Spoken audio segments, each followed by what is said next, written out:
Hello and welcome to Ninson's Math Solutions. So in this video, we are going to be looking at how we can use the zero and the negative laws of indices to solve exams questions. If you haven't yet watched my video on the zero and the negative laws of indices, I'll really encourage you to do so. Okay, so in this video, remember, you can always pause the video, have a go at the questions, and then see if your answers were in line with what we did. Thank you so much and stay tuned. Hopefully before watching this video, you've watched the video on the zero and the negative laws of indices. We're going to use those laws that we learned in that video to help us solve these exams questions.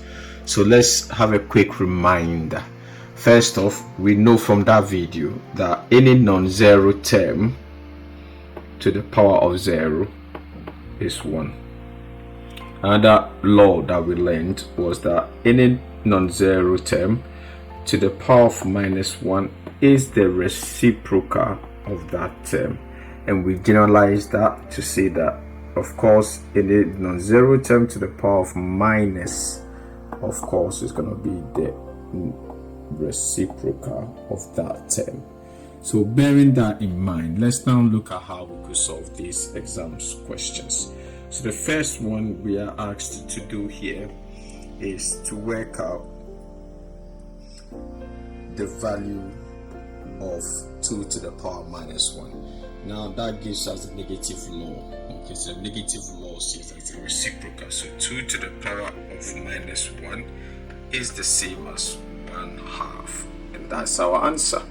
That's a very easy 1 mark. Okay, and then write down the value of 5 to the power of 0. So 5 to the power of 0, by the zero law, any non-zero term to the power 0 is 1. We understand that because it says 5 divided by itself. And that is it. We've got 2 of the answers, right? Thank you for watching. There's another one we're going to look at doing. I'll encourage you to try and pause the video and have a go at the questions before you start. So let's look at this one. Okay, let's see how we will solve this question, for example. So with this one, we're going to look at applying the same rules. So you can pause the video before you start, otherwise you can watch it. Okay, so we know 7 by itself is just 7, and then we're going to multiply that by 7 to the power of 0 is just 1. I'm going to multiply that by 7 to the power of -1 per the reciprocal law, the negative law. It is 1/7.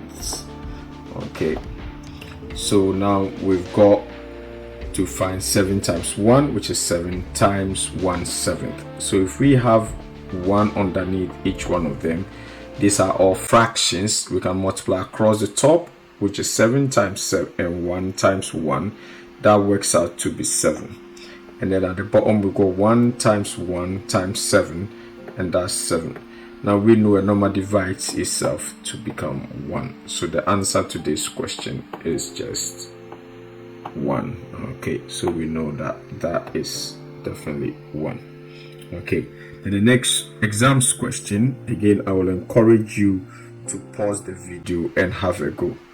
Okay, so looking at this exams question now, pause the video, have a go, see what you can do. Okay, so we can look at that, and we know that 10 to the power a certain number is 1. Now what law will always give us any number to the power 0 to be 1, any non-zero term? Okay, so we know that that bit there has to be 0. When that power is 0, my outcome will always be 1, because that's how I know that the number divided itself. So the answer is, of course, 10 to the power 0 is 1. Therefore, x is 0. Alright, and that is it, straightforward. Hey, well done, and thank you for staying tuned and watching this video. I hope that's really enhanced your understanding of maths, and especially when it comes to the zero and the negative laws of indices. Now I'm expecting you to go on there and smash the world with your maths. Well done, and you are amazing. just the way you are. Don't forget to like, subscribe, and share with what you just got. Thank you.